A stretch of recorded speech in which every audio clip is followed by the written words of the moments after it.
The question is, which repressions go hand in hand with today's predominant social character orientation, namely the marketing orientation, and represent a challenge for all transformation processes. Let's first ask how the marketing character came into being. Industrial mass production and the now global cutthroat competition are important reasons why in the market for goods and services it is no longer the use value but the exchange value that determines the market. So that the question of marketing, the sales strategy, becomes increasingly important. How can a product be sold? This requirement of a successful business plan returns in a new basic striving of the many persons, that is to say, in a social character orientation, in which humans likewise understand themselves as a commodity which must be sold successfully.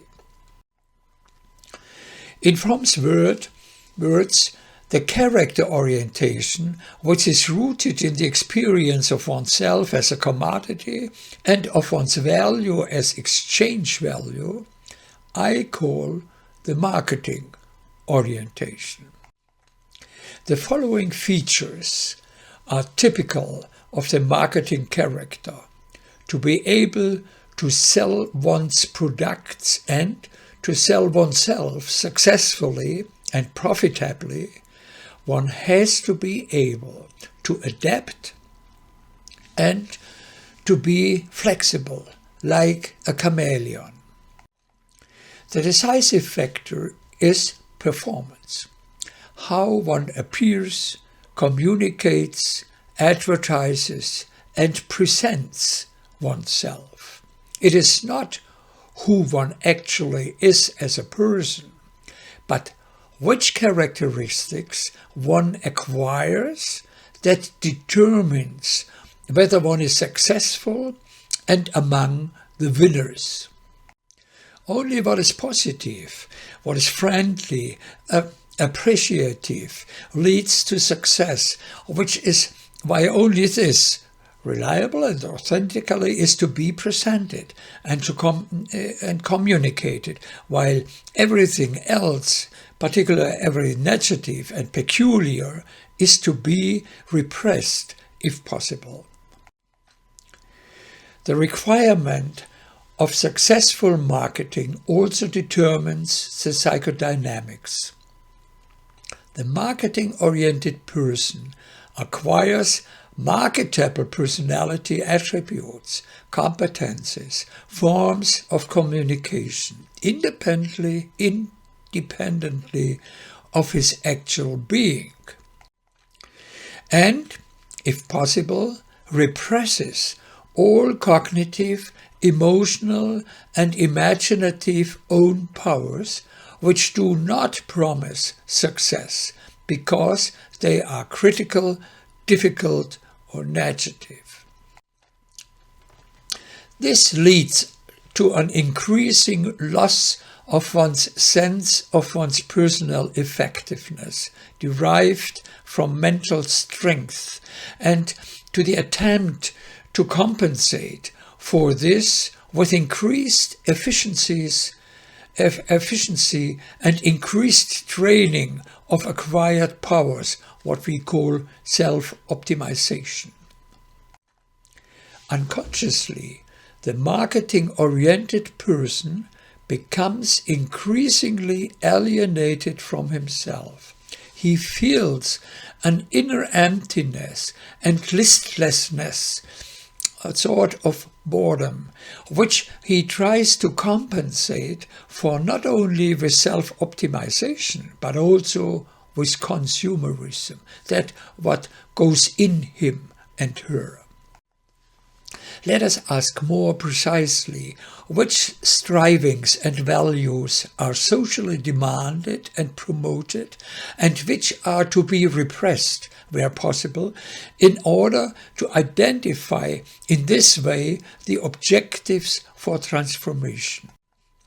The most important thing of all, and the highest value in marketing orientation, is certainly the striving for success, which requires a great deal of ambition and willingness to work hard. The flexibilization of all production processes, but also the willingness to be highly adaptable and flexible, are central guiding values of a marketing-oriented economy and society.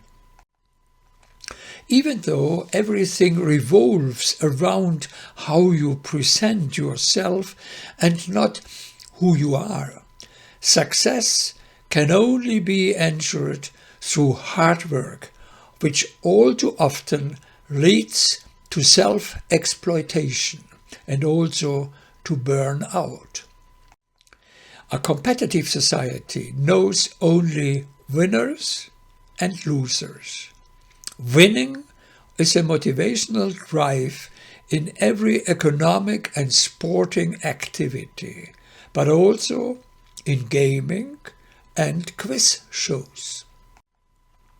The internalized counterpart to the economic increase in productivity is the compulsion for self-optimization, which is realized primarily through physical fitness. The decisive factor is how a person, a company, an organization can present itself. The people concerned do not have to be authentic themselves, but their performance must be. Only positive thinking, feeling, and acting are allowed if one wants to sell oneself or the organization well. Smiling is the order of the day everywhere. Praise and appreciation of the customer are the most successful marketing methods. They trigger a positive echo, even if one feels the exact opposite. In order to find out what impedes the mental growth tendency in the marketing orientation, attention must be directed to what is repressed. Of course, even marketing-oriented people still know who they really are and what their weaknesses are. And yet, there is an increasing identification with a salesman role in which nothing negative may be expressed, and the anger and the hatred are then discharged in anonymity. The permanent pressure to communicate only positive and appreciative things leads to having less and less access to how one is really feeling, while expressing positive and appreciating feelings. In order to play the role of the successful perfectly, all negative self-perceptions, such as fear, self-doubt, depressive moods, feelings of shame, have to be repressed.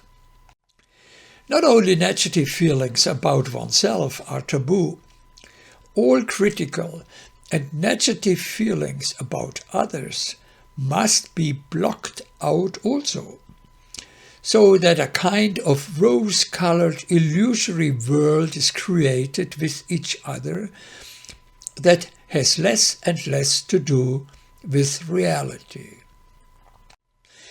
The marketing-oriented person likes to decorate him and herself with values and ideals in order to be attractive as a salesperson or company or an organization.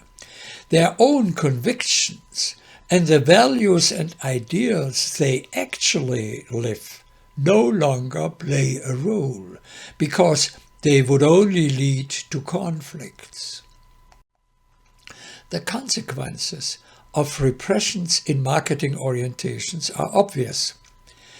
Direct sensing of the cognitive and especially the ambivalent emotional powers of one's own is severely restricted by a role identity.